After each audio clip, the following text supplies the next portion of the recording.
Hey, eighth grade. So, looking here today, I've decided that we're knocking off the least common multiple chunk, that we're just going to be looking at the greatest common factor and determining the relationship uh, when we're dealing with positives, negatives, and absolute values. So, remember, this means less than, greater than, or equal to. And so the absolute value of -6 means how far is that from 0, and -6. Negative absolute value of 10 and the absolute value of 15 minus 10. Which one is bigger, smaller, or are they the same? Over here, we're dealing just like we did today with the adding, subtracting, multiplying, and dividing of integers. And so again, 28 times -2 divided by 4, is that bigger, smaller, or the same as -14 times -2 times -1? And down here, the same thing, or the same kind of thing, I should say. All right, so let's talk real quick about the greatest common factor. Like I said, this comes up a lot in Algebra 1, which is where you're going to be next year. So this would behoove you to remember, what is the biggest number that divides into both 60 and 66? And so I'm not entirely sure what's going on with this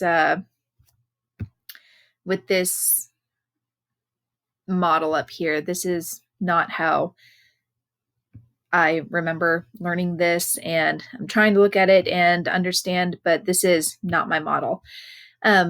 Mostly what I do is I think about what's the biggest number that divides into both 60 and 66. Well, 6 goes into both of them. Does 12? 12 goes into 60. 12 does not go into 66. And so I'm thinking that the greatest common factor, and I should get my text box here, the greatest common factor, wow, that is large. I forgot that I wrote something very large yesterday. The greatest common factor between 60 and 66 is just plain old 6. What's the biggest number that goes into 44 and 14? Is it 4? I don't think 4 goes into 14. Is it 7? Well, I don't think that 7 goes into 44.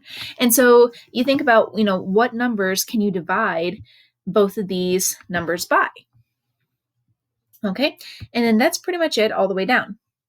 And so, yeah, I went ahead and gave you this one. Whatever, you're welcome. I'm going to erase it so you have to watch the video. Mwahahaha. Anyway, and so then down here, again, you do have less than. Less than is the shift comma key. Greater than is the shift period key. And equal to is just, that equal sign up there. So you have the ability, you don't need anything special to write those symbols. You just need to use the correct one based on the math. Remember that absolute value, you take the positive version of whatever is inside the bars. That does not mean that this right here is negative, or that is going to be positive 10, because the negative is not inside the bars. You're only taking the positive version of whatever is inside the bar. Okay, so there's that. That is your page for today. Get cracking, and I'll talk to you tomorrow. Bye-bye.